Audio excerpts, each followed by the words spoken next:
Hello and welcome to today's Just Chopsing Podcast with David and myself. We have a couple of guys from Ashen Reach. They're a 5-piece heavy rock band from... Where are you from, guys? The Merseyside Oh, you're region. Scousers. Well, I'm Cheshire. I'm from Runcorn. You've got Joe's from Widnes. Jess is from the Wirral. Mike and Paddy are from Liverpool. Ah, right, okay, yeah. Oh, that is... The Seems... River Mersey and surrounding Yeah, radii. Where's somebody on from the Wirral before? I can't remember who it was. But yeah, how's it going? Fresh off your show at Planet Rockstock, I believe. Yes. Oh my God, what an amazing show that was! Like, holy hell, that went off to death. Like, it was absolutely incredible. We had it was packed to the rafters. We didn't expect it to be so busy. Like, we thought, oh, it's going to be busy and that. Yeah. But like loads of people just piled in, and it was just like, what is going on? And during Air to the Throne, everyone was jumping at the same time, and they was saying to us, "Go no!" They could feel the floor bending, okay. And so that became a bit of Chinese whispers, and then people going, "Oh, you've bent the floor," and then it ended up becoming, "You're the band that broke the floor." And we were like, we were just like, okay then. So they're not going to invite you back next year then? Hopefully main stage. That's what we'll just say to them. Be like, put us on the main stage then. The floor in there can handle it. Yeah. It was it was the best gig we've ever done. Like, absolutely 100%. Yeah, like there's been some really, really good gigs. Like Leo's in Kent was amazing, and then there's like a little venue called Percy's. Only fits about 70, 80 people in, but oh my Lord, it went off. Like, there was mosh pits galore and everything. But the Planet Rockstock gig, that was something special. That was like, I nearly cried, like straight up nearly cried when we were doing Homecoming, and I pointed my mic to the crowd and said, "Let me hear you sing it." Like, I said, "Your turn." And they just erupted back singing it word for word. And it brought a tear to my eye nearly. Like, it was like an absolute feeling that I can't explain. It was just like, it was unreal. Like, that's the best way to describe it. Yeah. Well, that's what you want, isn't it? At least you know you're getting recognised out there. So when people are singing your words back to you, I mean, you can't ask for any more than that, really. No, it's amazing. It was like, I thought it was going to be like, because there's a few like the hardcore fans that came and they were wearing our merch and that, so I was expecting just like kind of just them to sing it, which is cool. Like, that's amazing. That's like, but like it was like nearly all of them. It was absolutely humongous how loud it was, and it just took me back. I was like, oh my God, they like nearly all of them know our words. Like, what is going on? And it's just like, it blows your mind, because you just think, like people like us and stuff like that. That's nice. And it's like, like it's really cool. And you get like a few people that know the words. But when it was like so many of them, like hundreds just like singing along to it, it's just like, wow, what's going on? It's your dreams coming a reality. And it's really hard to put into words how that felt. It was the most unbelievable, humbling thing ever. It was just like, wow, oh my God, that's just happened. Yeah. Well, I've just seen a post on Facebook that you're going to be doing the Homecoming album gig, basically, song for song. Yeah, we're playing the whole album in Sheffield on the 26th of November. And then we're playing Alchemy on the 4th of December. Both of them, we're going to be playing the entire album in full. Okay. Yeah, I saw it. Robert, is his name Robert? I keep getting his fucking name wrong. He's got like 3 names, isn't he? Robert, yeah, three first names: Craig, Robert, Jonathan. Yeah, that's him. Yeah. Or John, Craig, John, Robert. We call him, I think his name is John. We call him John. Yeah. I saw him post it earlier, like so. Yeah, we've been plugging the life out of it. We had a lot of people saying they were interested in coming to that. Down at Rockstock, because while we were down there, we were like, we'd love to see more of you guys at Sheffield, because we're playing in like 2 weeks. As it stands today, it's only a week tomorrow, I think. Next Friday. By the time this comes out, it'll probably be past. But loads of people were saying like, we'll definitely try and get to that one, and when it's South Wales and a lot of people who are at the festival were from like the south, and so you can't expect people. I mean, we've had a couple of people travel really far for gigs, but South Wales to Sheffield's a bit of a trek to say the least. But It's like there was a lot of 6 people, hours, isn't it? There's a lot of people from the north who were down there as well, and they were saying, "Oh, that's you- only an hour from me, or half an hour from me." So I'll definitely try and get to that. So that was pleasing. It's a pretty big festival, in fairness, Planet Rock. So they, people come from all over. So you hear all a manner of different accents in the crowd and at the bar, and when everybody goes out for a fag in between Yeah. sets and what have you. Totally. So I'm not surprised. And the thing is, I think with the rock community, people will travel as well. So, yeah, absolutely.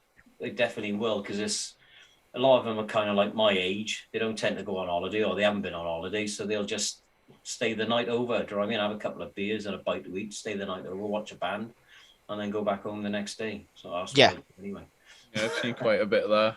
It's great, man. It's like the passion and the love that these guys have for the scene, and it's weird from a perspective of like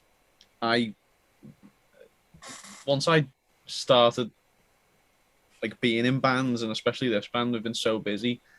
It's weird going to gigs where you're not playing, and we don't really get the chance all that often anymore, whether it's to do with like costs or just being too busy or whatever. But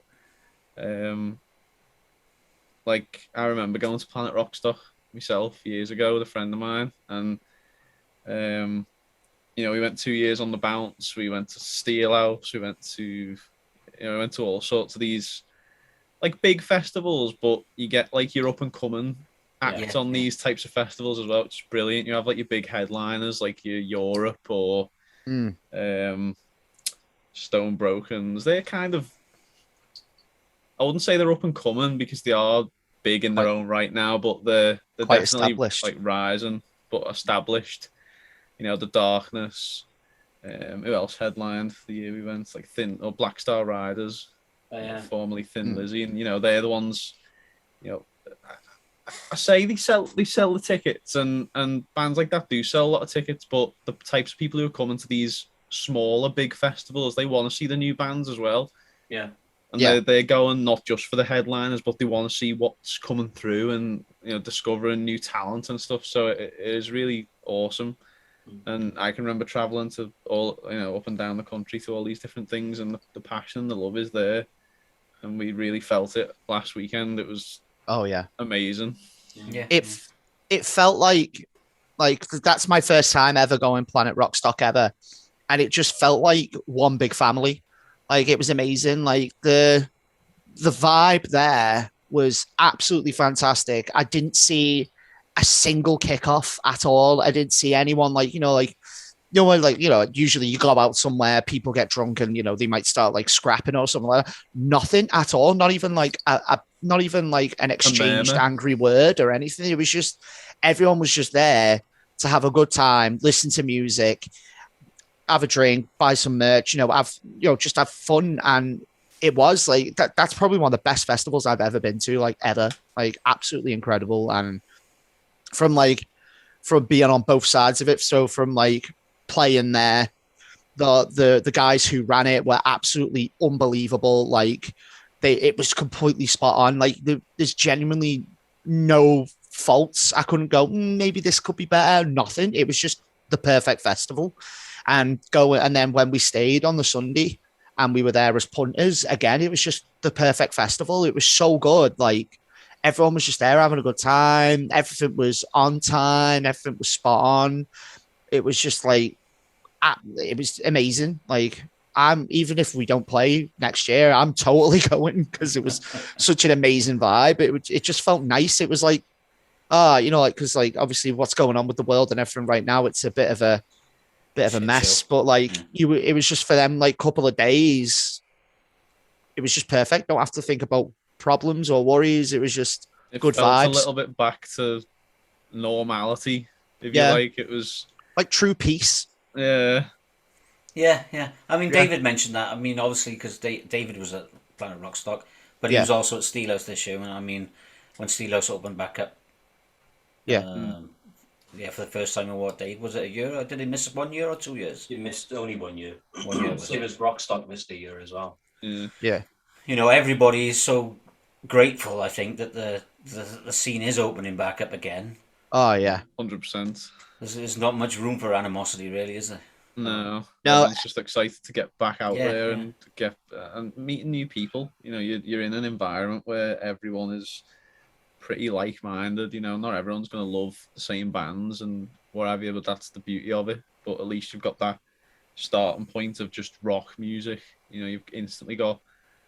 You don't feel awkward, like going up to someone you've never spoken to before in that type of environment. You can just immediately... You've got something to talk about because you're both there for the same reason, for the love of bands and getting that kick in the chest from a massive PA. And such a feeling. It's just amazing. Yeah. Really Well, I'm glad it went off without a hitch, really, because the last few weeks, really, I've seen some gigs where there's been some trouble, you know, with people molesting women and it was getting spiked and stuff. Yeah, the False Heads gig had a fucking problem. Oh God. What's that other band? The Gulps, was it? Maybe. I don't know. I saw a post yesterday go up from a lady who went to one of the HRH festivals, and it was a big, massive, like, wall of text, and she was speaking about her and a couple of her friends who got spiked. Got their drinks spiked, and they didn't find out until it was like too late, and they were in hospital and stuff, and they finally just got out, and that's when she's put the post up. But like, it's awful, man. It's like people just want to get back out there and have a bit of fun, and there's, you know, it only takes one or two people to sort of ruin it for everyone, and it doesn't really reflect well on anyone. No. One of those damn Crows gigs had it as well, didn't they? Yeah. Oh, really?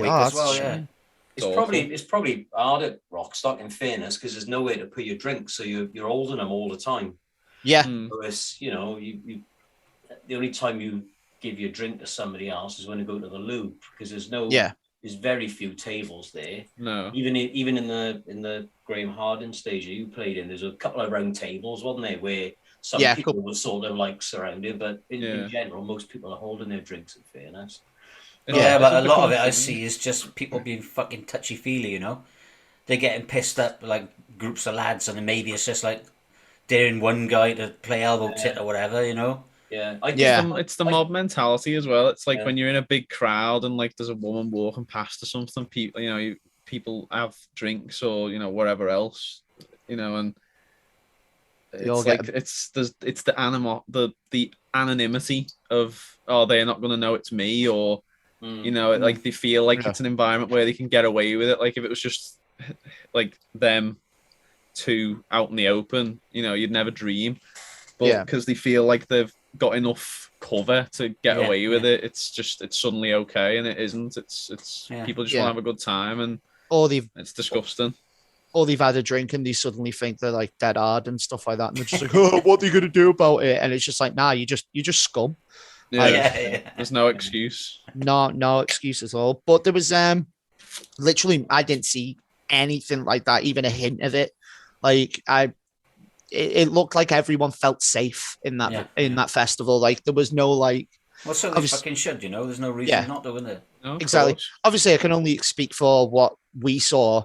Yeah. But like from what we saw, it was just everyone was just having a good time. Everyone was just in good spirits. There was not a single bad mood or sadness. Everyone was just having a boss time. It was amazing. Yeah. It was just nice to see that. It was like for them couple of days, it was like before, like just true peace. Just everyone's just having good vibes, and I missed it. It was nice, and it was just amazing. Like can't fault it. 20 out of 10. Good festival. Nobody went on the log flume then. There's a log flume. No, that's in Barry. Oh, is it? No, they used to have one at Porthcawl, didn't they? They had it was a water slide, but that's gone. We saw the climbing wall over the back, but I think that was all closed. No more log flume. Worst festival ever now. Only 12 out of 10 now. Yeah, needs more log flume. I remember once in the ghost train, Me and a couple of my mates went there. We were only like 16 or 17, and we all had little 50cc motorbikes, you know. And we went out to Porthcawl one weekend, and one of my mates was staying in a caravan there. So we went in on the fucking the ghost train, and on the ghost train in Porthcawl, it goes down a dip. Well, it used to go down a dip. I don't know if it still does, Dave. When you go around the corner and it goes round and down a fucking sharp dip. It's all in black, you know, so you can't see. Then it goes round another corner at the bottom. So it's like a little bit like a mini roller coaster type thing. But that sounds boss. This is Ghost House. This Ghost Train. So me and my mate are in the car, and we get down the bottom, go around the corner, and we fucking flip the car over. Oh my god! And we come walking out, and the fucking guy shouting at us, like, and my mate lost his motorbike keys, and we had to go back into the fucking Ghost Train. Oh my god! I love old school ghost trains. I remember at Download Festival they had one, and it was the worst like ghost train ever. It was just like everything was just broken. So you see the skeleton with like an arm missing, and one of its eyes was only working. It was just going. It was just like the only time we got scared is when these like things like hit us in the face, and I thought my hat fell off. That was the only time I got a bit worried. We won on that one in Blackpool, didn't we? Like amazing! A couple of months ago, and it's like on some of the screens it had like error, file not found, or like the friggin' DVD thing going into the corners. It was like my immersion is destroyed. I remember me and my friend went on one, and it was like a superhero style ghost train. So it wasn't like it was like a ghost train, but it wasn't scary. It was just all about superheroes, and it was by far the worst ride I've ever been on. It was like super slow, and then it was showing costumes of the superheroes, but it was clearly, like Smithies, like £20 costumes. Like it'd say like it'd Wish say like version. Yeah, instead of Batman, it was like Dark Person or something like that. Really bad. And then, oh my God. And then as you got to a certain part, it was just at this like really small TV screen that just showed Spider-Man 3, but Spider-Man 3 had finished, so it's just the DVD menu. Oh my God. I'm there, but that was like a good like half of the ride, so I'm there just going, oh yeah, I'm just watching the DVD menu of Spider-Man 3 now in some really small cart. And then right at the end it just shot bubbles in your face, but it was like not proper bubbles, it was just foam, so it just hit me in the face, and I was like, got foam in my eyes now. This is the worst ride ever. Cheap Batman onesie and foam. Yeah, it was. I'm sure one of them was an actual onesie, like not even like a licensed one. Just so bad. It was. I missed that ride. I want to go on it again just for how terrible it was. All right, we'll have to talk about your band in a minute. Oh yeah, that's why we're here, aren't we? And just reviewing roller coaster rides now. Yeah, that's class. When did you actually form then? Because I see you've sort of had a reformation in 2019, but when did you actually start as a band? Well, there's that many old incarnations and that many sort of different lineups and stuff that it's probably not even worth. It's not. You can't even call it the same band. So the closest incarnation worth mentioning was formed, I guess, early 2018 or late 2017, early 2018, if memory serves me correctly. So by that point, Jess and I were in the band with 3 others, and we brought in Mike. So we played Bloodstock in like August 2018, something like that. Yeah. And then not long after we come back from Bloodstock, we got Mike in, and his first sort of assignment as the new bass player was to record some songs. Like we were straight in the studio. It was like, this is your sort of. It was quite a big thing. It was like the first thing we'd ever done. We'd like did one or two rehearsals with him, and then we were like, right, your first job as the new bass player is to do like proper recordings in the studio. Yeah. So it was a bit nerve-wracking for him, I guess. And then we played the spring, April 2019, was when we went over to Russia to play with Bullet for My Valentine. We played the A2 Green in St. Petersburg, and then the Adrenaline Stadium in Moscow. And to like over the two venues, it was like a collective like 13,000 people, which was incredible. And then about a month after we came home, we lost our vocalist and rhythm guitar player. So Good. It was. So then there was a bit of and ahhing as to whether we even wanted to bother. So we were just left with Jess, Mike, and myself, and we were like, because we'd had the wind knocked out of our sails a number of times up to this point, and it was just getting quite tiring, and we were we'd come off that high of coming home, and then like hit a real deep trough. And eventually we sort of kicked ourselves up the rear and we're like, no, we can't come home from that and throw in the towel. It'd just be stupid. Like, we know we've got something special and we know we've got something to give. So we want to see how, one last go. And like, we owe it to ourselves at least to give it one last go, try and find some good, solid members who are as committed as us and, truly want what we want. And push this as far as we can take it. And so we were fortunate enough to stumble upon Joe, the dreaded Viking Lord. and then a couple of weeks after we got Joe in, we got Kyle through an old promoter who worked around Liverpool, and a friend of ours called Catherine. And she was like, I know a vocalist who's looking for a new rock band. I don't know why I didn't think of him sooner. And then she put us on to Kyle, and he sent a video of him singing with a cold.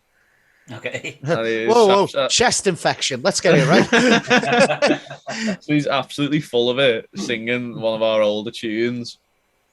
And he was like, God, like, you could tell he was ill, but he still sounded good. And we were like, God, imagine what he sounds like when he's not full of it. Like, so we got him into a rehearsal room, and we were just like, this feels like it. And then that was that then. So since then, it's just been a bit of a roller coaster, really. How did you get on with Bullet for My Valentine then? How did you manage that without any? I mean, you our didn't old have manager any singles out or anything, did you? We had a bit of music out. We had like two singles, I think. Okay. And our manager just sent us an email saying the people who are promoting the gig over there are looking for a band to play to open for them. And it was just kind of a sort of submit your stuff and see what happens. So we submitted our stuff. We sent over an EPK and what have you. And we sort of sent it off. I mean, the opportunity was there, so you're not gonna just go, whatever, not even bother. So we sent it off, not really expecting anything. And then about 2 weeks after we sent it off, we got a message back saying you've been selected. So it's just like we were beside ourselves, couldn't believe it. It's like, it's insane, to say the least. Did you have to fund that yourself, or? Yeah, I mean, I was selling all sorts of stuff, plane tickets and hotels and accommodation and what have you. And it was an expensive trip, and it was a difficult one to put together. But we had Jess's dad and our photographer / driver / tour organizer extraordinaire, Joe, and he was a massive help in like getting everything together and making sure that all the right things were in place so we could get over there with as little hitches as possible. And we somehow made it over there. The most annoying thing was the visas, because you have to get because they weren't in the EU. Yeah. I mean, neither are we anymore, but like Russia wasn't at the time. But having to go to the Russian embassy. Embassy, and there was a place in Manchester, and we had to go to this big office building, and it was like filling in forms and then sending them off, and then getting stuff back, and then having to send them off. And every time you send the form off, it's like another 80 quid, another 50 quid, another this, and it's just like it's just an absolute racket, out to rinse as much money out of people as possible. But to be honest, I was thankful for the fact that we had a couple of days either side of the gigs to enjoy Russia. Like, we got to explore St. Petersburg and Moscow. Yeah. And it was... I highly recommend it to anyone if you get the chance to go to Russia. It's a bit of a faff getting there, but like it's well worth it. It was a beautiful... Those two cities, anyway, and what we saw of them. Beautiful. Definitely go if you get the chance. It was amazing. Yeah, yeah. Well, my sister used to live in St. Petersburg. She lived there for a year. Oh my god, that's nice. amazing. She used to. I think she used to teach English. I think maybe. Don't know what the fuck she was doing, to be honest, but she was there for a year, maybe even 18 months. Yeah, did that's so cool. A-levels on a degree in Russian, didn't you? I think? Yeah. I got I got a brother and a sister that are really fucking clever, you know. Not like me. But, I'm not like my other brother either. My other brother's a fucking bin man, so. But yeah, I mean, I live in Holland, so, but I can't pick up languages to save my life, and I got a brother and a sister that speak Russian and Spanish, and you know, they both speak Russian, don't they? That was one of the hardest things about Russia. Like over there, you've got no chance. Like if you go to most places in Europe, like France, Spain, you know, what have you, you can sort of have a guess as to what things might say. You know, agua, sounds a bit like aqua, probably water. You know, even someone who doesn't know any of the language, you can sort of make an educated. In Russia, everything's just a backwards R or an A with extra stints, and like it's you've got no chance. Yeah. It's just like pray. I don't know what happened to me, but fucking hell. I got a brother and sister that got it with a language stick. Yeah. It's awesome. I'd love to speak numerous languages. I think people who can do it, you know, I've got a lot of respect for them, and to be fluent. Like, you know, I've seen people on YouTube going to like China and, you know, to like on food exploration, sort of trying to find the best street food, and you know, these people are like English or American. Yeah. Some of them guys speaking speak fluent Mandarin and stuff, to all the vendors, and it's just like insane. It's just, I can't get my head around it. Yeah. Madness. I can't even speak my own language, so like people who can speak a second or a third or something like that, I'm just like, how are you doing that, you mad geniuses? Well, they say it's easier to learn a language if you can play an instrument, don't they? But I think if you start young as well, I think when you've still got that youthful brain, it's just an absolute sponge for information. Yeah, the older you get, the harder it becomes. Yeah, that's for sure. You know, I never came to Holland till I was like 32, so I had no fucking chance, really. You can speak quite a bit of Dutch, can't you? I try. I speak like kids Dutch, really. That's enough though to get you by, you know. I mean, No, I can hold my own in a conversation. I always say the wrong thing, but that's all you need most of the time, anyway. Oh yeah. My girlfriend says, "Do you even know what they're talking about?" I'm like, "No, not really." You're just saying in Dutch. If they laugh, I laugh. If they don't laugh, I don't laugh. If you know how to ask for, like, you know, a bit of food and a couple of pints, you're pretty much sorted. Yeah. Bare minimum. First thing you learn. Well, I always say, my girlfriend always laughs at me because I always say "magik heb," and magik heb is "may I have." But you're not supposed to say "may I have." You're supposed to say "may I please." So I always say "magik heb," and I'm just supposed to say "magik I should believe." And, so when I start to order something, she always starts laughing because she knows I'm going to say "magik heb," and it's like. I'm sure they know what you mean, though. Yeah, they do. Yeah, but my girlfriend just takes the piss, I think. Do they have like male and female over there as well? So like they do. French, you got like a table is feminine, isn't it? In French, they got that over la table, isn't it? So it's la and la, isn't it? Yeah. It's the same movie. I haven't got a fucking clue what all that is about. To be honest. It's like the beach is a female, and then the deck chair will be a male. Or yeah. What the fuck are you on about? How do you figure that out? Yeah, because I've been to Dutch classes like 3 or 4 times because my company pays for them, but I always end up arguing with the fucking teacher because it don't make any sense. There's probably no way to work it out either. Like, there's not. No, I say it. Yeah, you gotta know it. Just got to know it. Like, I say, why is that? Yeah, because that's the way it is. Yeah. Yeah. Well, no, I work on logic, so there must be a reason. The logic behind it. There's no reason for it. It's just the way it is. Yeah, we've just decided the table's a girl. All right, yeah. And then I get frustrated then. And then we end up having a big argument, and then I don't want to go to the rest of the course. I do go, obviously, but... reluctantly. Yeah, it's like, oh, here we go again. We're going to have another fucking argument today. Amazing. Yeah, this and that. It's like, yeah, the door's a girl or the female, and... I don't understand it. Yeah, I remember when I was doing French in school, and it is just what it is, and you just got to learn them. Yeah, because it's de, like de is de, door, so it's the door. But het is also the, so they have like het strand is the beach. So het is female, I think, and de is male. So you got the door and it's strand, and it's like, oh, fuck off. Why isn't everything just called the? Why do you have to have 2 words for the? Yeah, thinking. I mean, when you dissect the English language, you can understand why it is one of the hardest, if not the hardest, to learn, because there's so many things. Well, the English language. Yeah. But there's some things that are a lot easier. Oh, like there's no sort of separation between masculine and feminine, or it's just like stuff is what it is, regardless. Yeah. But Dutch is one of the hardest languages to learn. Yeah. Dutch. I mean, that's officially.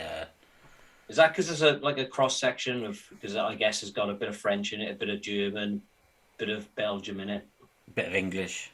Yeah. It's all mixed up, really. One thing I always found as well, which is like interesting, is Dutch people always speak really good English. Like when they learn English, they're always very, very good at it. No, they're not actually. Over here, they are. Yeah, maybe not so much over there, but whenever I listen to them carefully people, when they say the, because they don't say the, they always say the. Do they? Yeah, they always. But so the people in Liverpool. Yeah. The bus. That's its own language in itself. When you're just like, all right, there, kid, how's it going there, lad? And you're just like, what? Well, you don't say the half the time. I'm gonna get the train. Yeah, but you seem to get a attempt to say it, because if you've got the Yorkshire, they just miss out there completely. It's just like T apostrophe. Right, yeah. Fridge. Yeah. Put it into chicken or door or Norfolk Wall. Norfolk Wall. You could imagine, man, somebody coming over to this country and then traveling in different places and the different dialects and the way that we say. Even I'm living in a town in Wales, and if you've got the valleys, they sound completely differently to us. And the expressions and the way that they talk is different as well. So, and that's only 12 miles up the road. I was only talking to someone about that the other day, about the fact that like you only have in America, you've probably got like vast expanses of land that are twice the size of the UK, and everyone talks exactly the same, and then you only have to drive 20 minutes up the road and they're all talking a different language almost. Oh yeah, totally. In this country, it's insane. You drive 2 hours and you've gone through like 9 different dialects and regions and accents. It's unbelievable.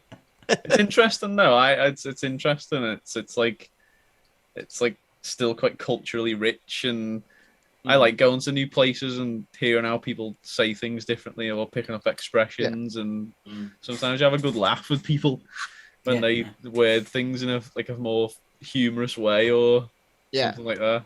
Well, then you start getting into a fight with them because you. Oh, he's frozen. Have an argument with what a bomb is. Like, oh no, it's a roll, it's a bap, and you're like, I've a frozen. Am I there? No, you're back. Hey, right. What? I forgot. I got baps and rolls. Yeah, you can have like a full on fight and argument with someone over that, because they'll be like, oh, it's a bomb. Like I'll say it's a bomb, and everyone's like, oh no, it's a bap or a roll, and you'd be like, no, it's not though. why you're wrong. I've got a friend who we play games with online. He lives in Pennsylvania, and I said to him, "Oh, I've got to go. Me nan's made me a butty." And he's like, "What the hell does that sentence even mean?" And I was like, "He's like, me nan," and I was like, "Yeah, me nan." It's like you'd say, "My grandma has made me a sandwich," but here we say, "Me nan's made me a butty." Mm. Yeah. So I ran downstairs to get me butty, and he's like, "What the hell's a butty?" A butty down here is a mate. Or is it? Yeah. Oh, is it? Yeah, buddies. I've got some family that live in New Orleans, and my cousin came down with her husband and her son, and he was only like 3 at the time. So I was obviously teaching him like all the Scout slang and the Runcorn slang and stuff. And he was running around kindergarten going, "Sapo lad," and they had no idea what he was, so they thought he was swearing. My cousin's messaging me going, "Why have you taught him swear words?" I was like, "I've not taught him swear words at all." And she went, "What's Sapo lad?" And I'm like, "It means hello." I was like, "Sappening? What's happening, lad?" Lad. And she was like, as if. But then he did learn. He must have heard me because apparently he shouted, "Shut up, you blate!" And I was like, "Oh no!" He must have like heard me say that on the phone to me mate or something. I was like, "Oh dear." They do seem to pick up quick on the stuff they're not supposed to, don't they? Oh yeah. That's what Homer Simpson once said. It's better they learn from me now than from their parents when they're old enough. Yeah. Oh, amazing. All right, so I see you. You had your debut single called "Tear It Down." Indeed. Mm-hmm. Yes. How long ago was that out now? What did you release that? 2019? Yeah, actually, I think it is. Kyle, no. Anniversary. Let me double check. Let me check my memories on Facebook that quick. Interesting trivia. "Tear It Down" was actually the first song we all wrote together in a rehearsal room. Like the first song we all wrote like together as the 5 of us and all at once, because a few of the songs like were already like written and then brought forward and then worked on after that. But as far as all in the room together from scratch, "Tear It Down" was the very first song we actually wrote together. Yeah. Okay. It is 2 years today. "Tear It Down" was released. Oh, there you go. That was that's good amazing. Time, yeah, perfect timing. So yeah, happy anniversary. Yeah, happy anniversary, guys. Bro. Yeah. Thursday the 18th of November. Here we are, 2019. It would have been. Yeah, it was. The response for "Tear It Down" was absolutely mind blowing.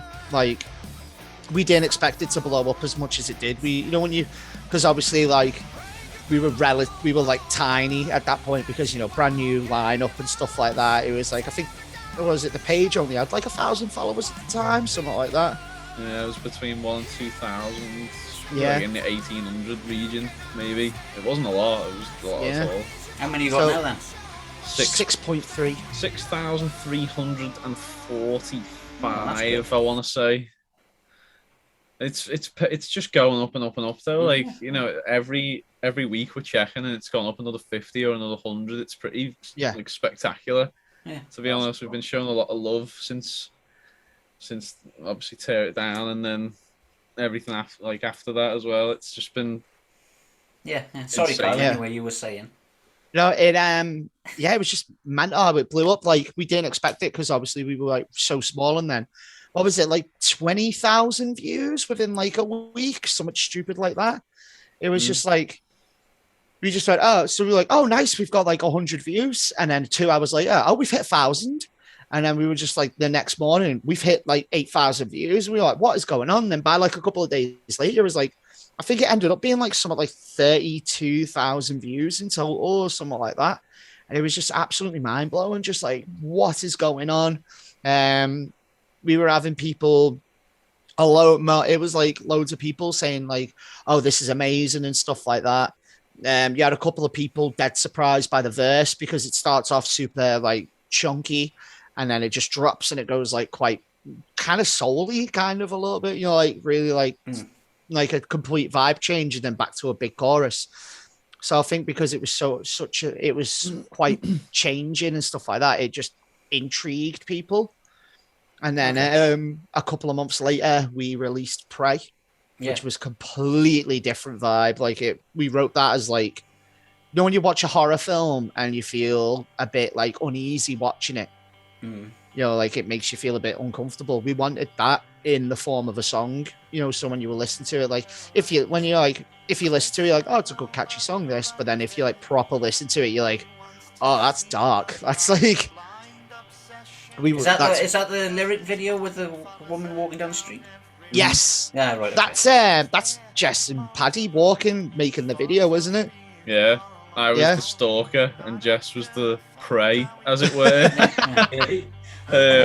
We were searching for locations near where Jess lives, around Birkenhead Docks, and there's a lot of, especially of a night, there's a lot of very eerie and creepy, dingy looking places around dockyards, and we saw this like path that was like almost as far as you could see, and it was all cobblestones, and it was like very sporadic street lights, just, and nothing else lighting it up. And it was like, that is perfect. That is like exactly where you don't want to walk in the middle of the night. Like perfect for this video. So we don't want to walk down here, so let's do it. Yeah, with a camera. What they did realise is there was actually someone stalking them behind the camera and everything. There was someone watching behind the bushes. It was it was quite a brave single, and a lot of people have told us that since, you know, it's a brave song to release as a single, because it's like 6 minutes or just over 6 minutes, and it's very dark and atmospheric, and it give, you know, like as Kyle said, when you listen to it properly, it does make you feel quite uneasy and quite like tense, and it's like there is a real vibe to it that was completely different to Tear It Down, and to be honest, completely different from a lot of the other songs on the album. Considering it was written so early on. We wanted to, with that one, we wanted to do a message, because a lot of it was during You had just come out, that show, and it was kind of romanticizing. It was romanticizing stalking a bit. Like there was people who were going, oh, I'd love to have a stalker and stuff like that, and then someone in America got murdered by their stalker, and we were like going, well, no, that's a horrible thing. So we wanted to highlight that it's a genuinely awful thing. Like it needs, like we want to have this conversation. Like, no, don't romanticize it, because then if there are victims of it, then they're not going to be taken seriously. So that's why we wrote the song, to get people talking. Like that's kind of like the key theme of the album, is getting people talking about subjects that could be too taboo to talk about. Like they might think though, so like, you know, the dark side of like stalking is a horrible thing. So like that's why, like right at the end of the video, there's like a chat hotline, you know, like a helpline, and so we wanted to do that, like get people talking, you know, like hopefully like maybe get someone who, you know, if they're suffering with that, maybe be able to, if they watch it, go, oh, there's a helpline or something, or maybe that'll help them talk about it. And you know, if we can help one person, then we've done our job. Like it's like there's like other songs like Alive Again, it's really about, that's like a very dark mental health song, because usually like you get a lot of people that sing about mental health and it's like, oh, everything will be okay, or you know what I mean, like it's like, you know, like quite an uplifting, which is great. That's what you mean. You want like you want people to feel like, you know, there's a light at the end of the tunnel. But I was in a really dark place when I wrote that. Like it ended up being like a beg for help lyrically. Like I wrote that when I was in the middle of a massive mental breakdown. So I showed the guys the lyrics and that, I told them about it, and they helped me for everything and all that. And I thought, if we release it with them lyrics, people who might be feeling that way right now but can't get it out might be able to go, this is how I'm feeling right now. Like I need help. So that's what I was super scared of releasing that one at first, like, but then now it's like loads of people like that's just like anything that's super meaningful to you, or something that you've poured your heart and soul into and you're passionate about, you know, that is quite scary. putting it out there and seeing what people think and how it's received. But again, with all the songs, really, we've been very lucky in that they've all been extremely well received. And well, I think if it's something more personal, if you like, then it comes across as a more genuine song as well. You know, it's not just some fucking bollocks about, oh, I'm going to kill myself because I don't like the colour of my tomato soup. You know what I mean? Yeah. It was well, all the songs really have been like stuff that's either affected us in real life or stuff that we wanted to talk about, or we wanted all the songs to have like a meaning, so people that can some music that can help people as well. Like we've had people come up to us and say, "Oh, I've been having a really bad time and your music's helped us," and stuff like that. Like we had someone say to us, they were like, "Your music's helped us get through it," and we were just like blown back by that, because it was just like, we've done what we wanted to do. Like if we even help one person like feel better, or help one person get themselves better or anything like that, then as far as we're concerned, we're successful musicians. We've done our job. We've done exactly what we want to do. We want to help people with music. Yeah. Like that's why I perform, because that's why I want to be a performer. I want to be a singer and stuff like that. Because if we can get, especially when we play live, if we get people for even if we're on for an hour or half an hour, as long as people are forgetting their problems and just enjoying themselves and having that brief moment of just pure happiness and joy, then everything is worth it. Like absolutely everything is worth it. It's all done. Like that. I'm happy with that. Like that's me happy. Yeah. Well, maybe you could help this guy. I mean, I'm just reading some news, and some firefighters in America, in upstate New York. Yeah. They rescued a naked man who was stuck for several days inside the bathroom wall of a theatre. So how? he's actually... I need how and why. Well, so much context. Immediately. They don't really know how he got behind the wall. And to get him out, they had to drill. They actually first drilled a hole, used a fibre optic camera to find exactly where he was. And then they had to cut through several layers of drywall and structured clay to actually reach him. So how the fuck he got behind there, I'll never know. Was he from Florida? Because that sounds like a Florida man story. It doesn't say. This was in New York, so... New York, yeah. They took him to Upstate University Hospital for treatment because he was dehydrated. No way. Usually, we haven't got a song about getting stuck in a drywall and needing a drink, so we'll have to. That'll be in the EP. That'll be in the EP. I'm already getting lyric ideas. And he was naked. So what the fuck? I mean, that's a proper glory hole, isn't it? Do you know what I mean? Meth is one hell of a drug, isn't it? So yeah, madness. Just doesn't say how we got fucking stuck in the wall. Not even why. He's just like, why not? What? Wow. Okay. Oh God. What a lord. So you can write a song about him if you like. I'm stuck in a wall. Yeah. That'll be that's gonna. We'll call it help. Yeah. There you go. That's how they found him, because the theatre staff could hear somebody calling for help. And apparently he'd been in there for like 3 or 4 days, so... Crikey. Oh, he entered the theatre 3 days previous, and then on the 3rd day they found him, so... Why was he naked? Like, was there no clothes dotted round, or like... It didn't say, it just says he was stuck in this fucking wall. I'm gonna be researching that. I want to know what the outcome of that was. Why was he naked? Why was he in a wall? Like... Questions science still can't answer. He was a plasterer and he plastered himself inside. Yeah. Maybe it the wrong way. When they sit on the branch and saw the branch they sat on. No. Yeah. It's like Darwin Awards stuff, innit? Oh, I love the Darwin Awards. Amazing. Go on, sorry, Cal. No, sorry, I was gonna say there's a book called 1001 Ways to Die, and it just shows you like all the Darwin Awards and stuff like that, like the madness of it. It's a good read. I recommend it. Yeah. Probably stuff like that, sitting on a branch that you're cutting, or there was one I saw blowing yourself up.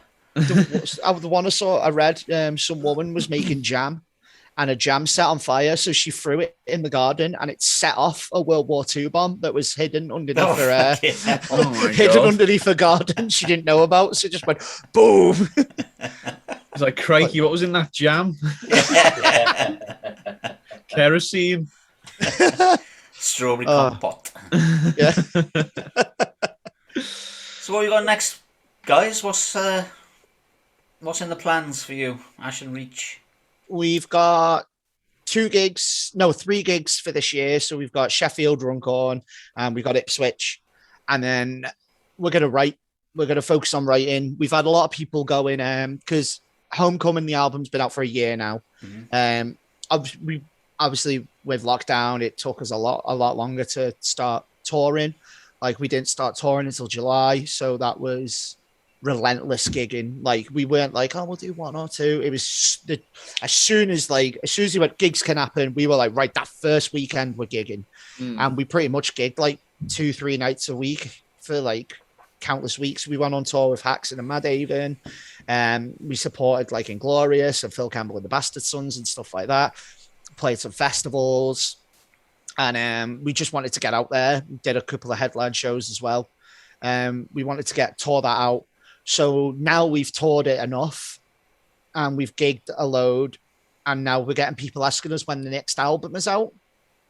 We've said we're not going to do an album because we want to do an EP. We can't afford an album. Albums are very expensive. So we're writing an EP. I think we said we're going to do like a 4-track, 5-track EP, something like that. Yeah. But it depends what happens. We're going to write a load of songs. We've got some songs in the pipeline. Like, we've got one pretty much structured, just no lyrics. Mm-hmm. The structure's probably going to change because all our songs like chop and change and stuff like that. Like, some of the songs sound completely different. Like I'm pretty sure Epiphany was completely different, wasn't it, originally? Yeah, that was one of the songs on Homecoming that sort of was quite hard work to get it to the final point of where we were happy with. We were on and on about lots of different things in that song and bouncing around tons of different ideas, and that was nearly another 9-minute as well, wasn't it? At first, none of them really sat right until it's like you've got to be. We've got very high standards, and unless when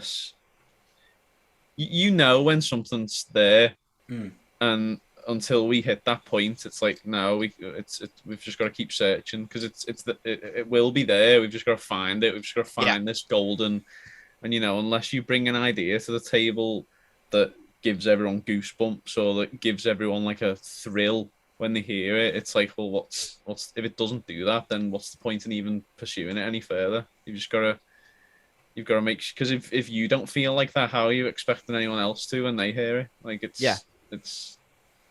So Epiphany was quite a tough one, but I think we definitely did well to get that to where it ended up. Yeah, we're all very happy with that one. We won't release a song unless all 5 of us are happy with it. Like, unless all 5 of us are like, yes, that's it. Yeah, we won't release it. That's why we said we're not giving us a date for the EP. It'll be, we're writing it. It'll be sometime next year. We don't know when though, because we don't want to go, right, it's out in April, and then we've got 4 months, 5 months to record it, write it. We don't want to do that. We don't want the pressure. Yeah, it's we've given ourselves, like, it would be nice if we could record it by a certain time, but we're not going to tell anyone when. We're not going to tell anyone when it's going to be released. Because until we go, right, we're recorded, we're happy with it. Like, we want to push it to labels and stuff like that as well, see if they might take up on it as well. So, because we don't want to go, right, it's coming out, and then we show it to labels and like, well, it's already out, so no. So we've got music in the pipeline. There's some dirty grooves. That we've got written.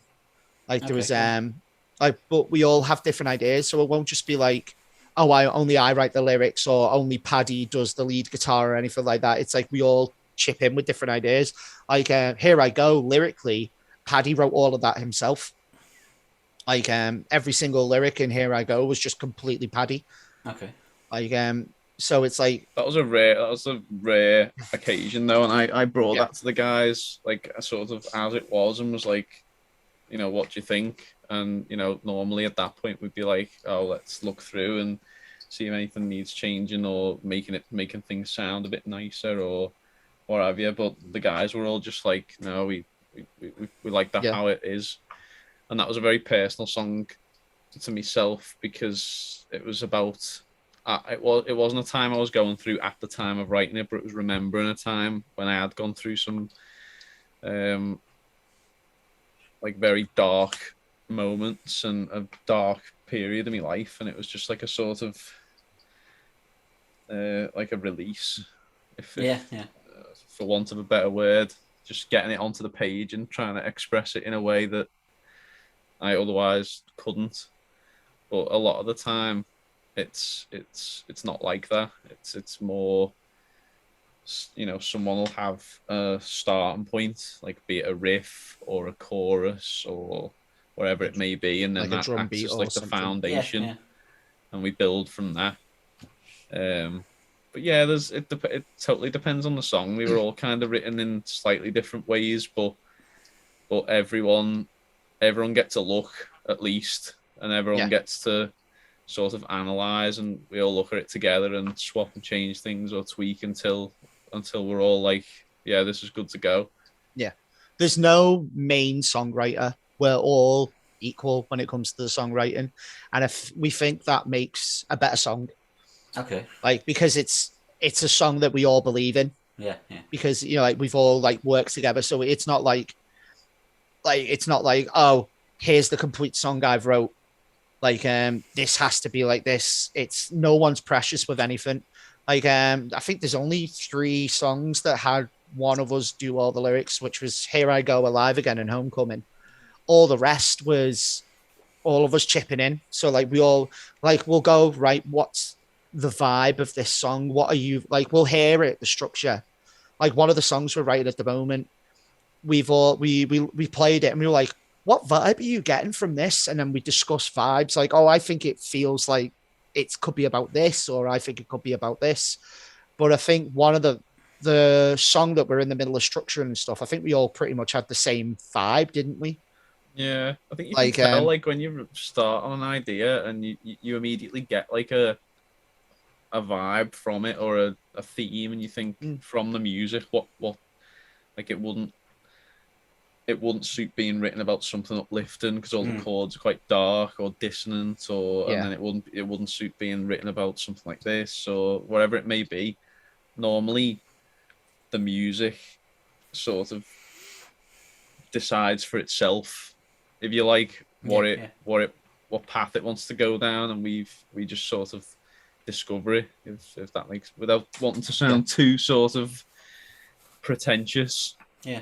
But definitely they speak for themselves, the songs, and you've just got to sort of allow it to speak and go, right, that this would sound cool if it was taken down this sort of direction.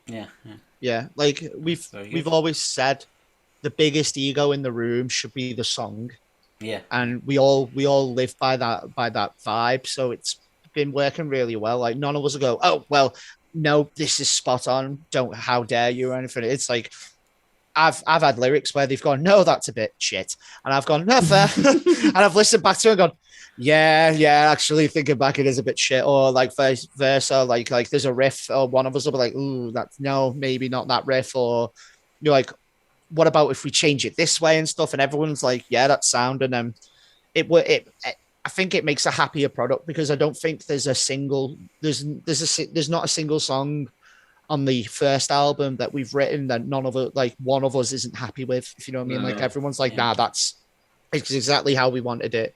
Yeah, it's gone that way. And so the EP is going that way at the moment as well. It's like the vibes so far we're having with the songs are different. Like if people are expecting a Homecoming 2, where it's going to sound exactly like Homecoming, they're going to be disappointed because it's not. We don't want to do it that way. Like, it's still going to have an Ashen Reach sound. It's still going to sound like it's Ashen Reach, but it's like Homecoming was evolving as we were getting to know each other more and getting our vibe more. Like, Tear It Down is completely different to Broken Column, which was the last song we wrote.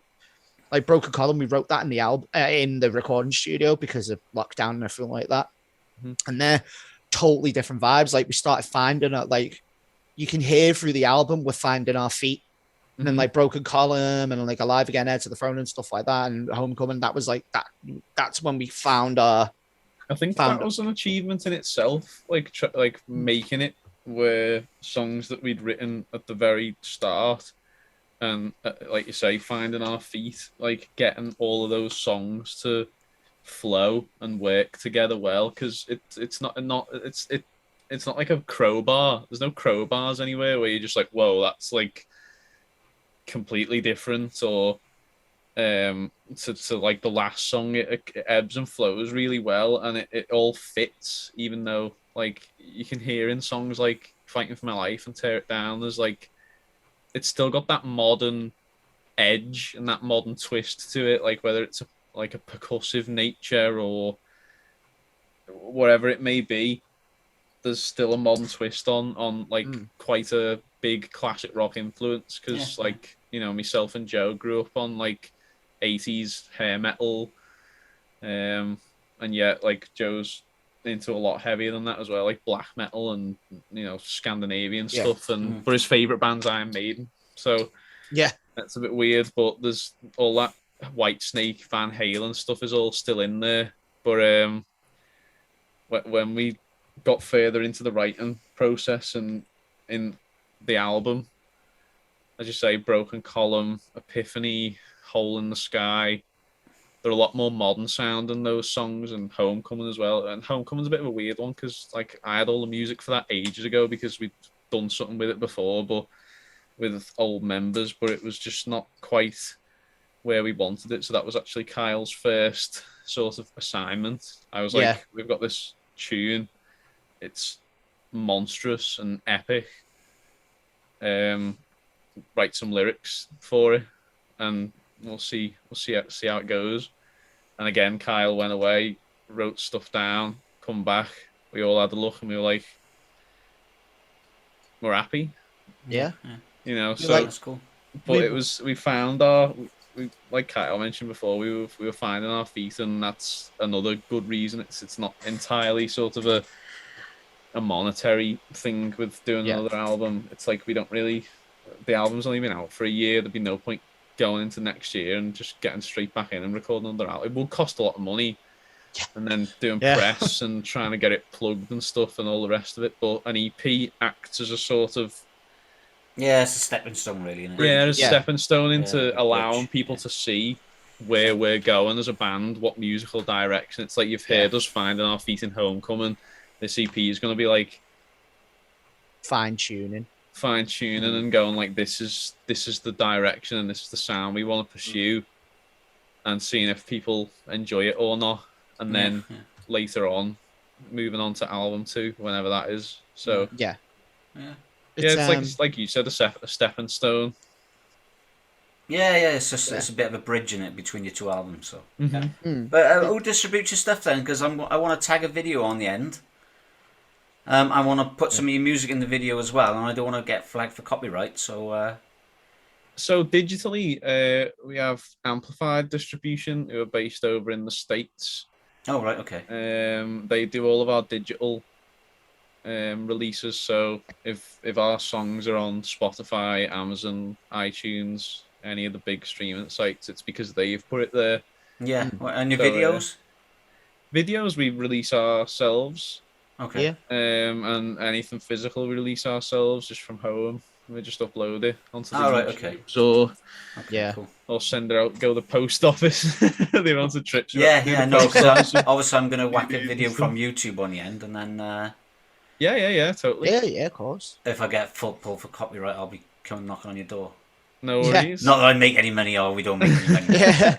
we give full permission just in case YouTube's listening or whatever it is. Yeah. It's happened. I got a copyright strike on Facebook because I posted one of our videos, and it was like, oh, this song's been copyrighted, and I'm like, I know, I wrote it. That's my voice. do you? Or is it like, do you have the rights to this music? And I'm like, yeah, we wrote it. Like, I bloody hope so. Yeah, I hope so. Who's took our rights? Like, what's going on here? Like, they don't have any rights anymore. No. Yeah, they're all fucking gone. So, all right, then, guys. That was great to speak to you. Yeah, likewise. Thanks for having us. Yeah, thanks so much. And make sure you come back on when you get your EP ready. Definitely. Oh, yeah. Tell us all about it. We're excited. Then, we've been getting a lot of goosebumps writing this. Different ideas when we've been like doing the new EP.